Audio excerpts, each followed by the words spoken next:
What's good, everybody? I just finished watching the Justice League Crisis on Infinite Earths movie, and I think it's pretty damn good.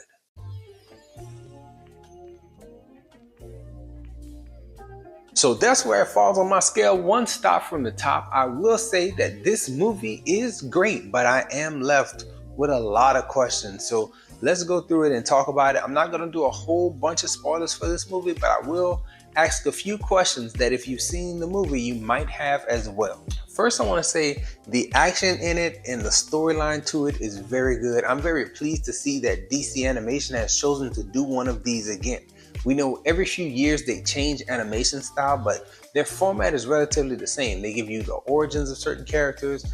They give you one-off stories that involve these different people. But then at the end of a run, they decide, let's loop everybody back together with a crisis event.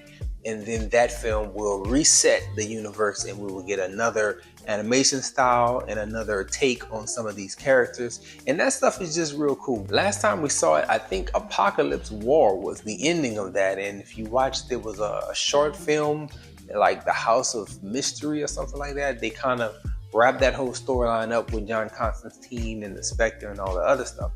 Here, we are seeing this new attempt at a crisis event.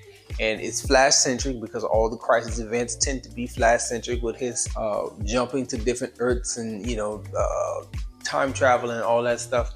And it's executed quite well. They bring you along a story that really is kind of centered and focused on the Flash, as well as a character that I really like from the comics and from the cartoons, which is Amazo, the villain, who is this robot who can pretty much handle the entire Justice League. He's one of their biggest villains in the animated stuff, but we never really see him on live action.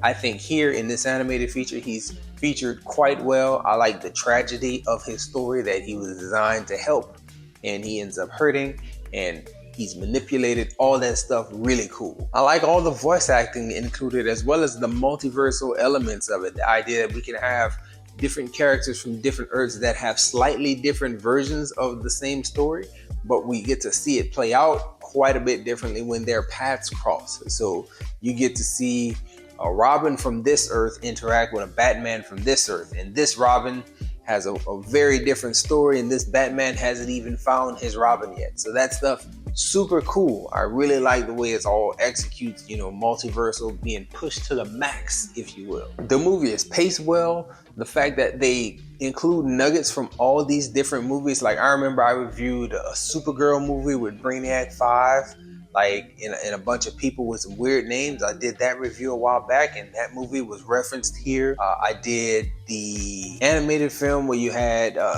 Wonder Woman, you had Superman, you had Batman, that were all in like alternate universes, alternate versions of themselves. But then at the end of that film, it kind of all gets wrapped up back to being on War World and Martian Manhunters being manipulated. It's like, yo, that's cool. That was a good one. And all that stuff kind of comes back up, as well as just like certain moments in that get some clarity, but also more confusion. I watched it back to back because I wanted to get answers for some of my questions. And so here we are getting to some spoilers if you've actually seen the movie. When you look at this movie, there's questions that I have about time travel in relation to the Flash. When you watch it, it feels as though our version of Barry that we're following has experienced a lot of different things at different times. And we instantly see him go from being a younger version of himself to an older version of himself, seemingly living a life with Iris where they have aged and we don't get any outside characters. Then toward the end of the film, you get to a point where it seems as though he froze time in a pocket for him and Iris to just do things and age and have a whole life. And that's weird, not because the Flash doesn't have that power. It's weird because I don't get how it connects back to everyone else who is still moving in time. It's very disorienting, very confusing. The only real criticism that keeps it out of being in that top spot for me is their use of the world hopping and the time jumping inside this Flash's mind. From the beginning of the movie to the end of the movie, he always is skipping, and we see this oval shape that he travels through the Speed Force, and then the oval shape shows up and he pops back into wherever he is. And I just feel like that part wasn't well executed enough to keep me engaged the whole time. The first time I watched it, I was like slightly disinterested because I didn't know where we were going. Now, the Amazo story really brings it all together, and that itself is worth watching. But after you get past that, it's right back to the multiverse. We're all over the place.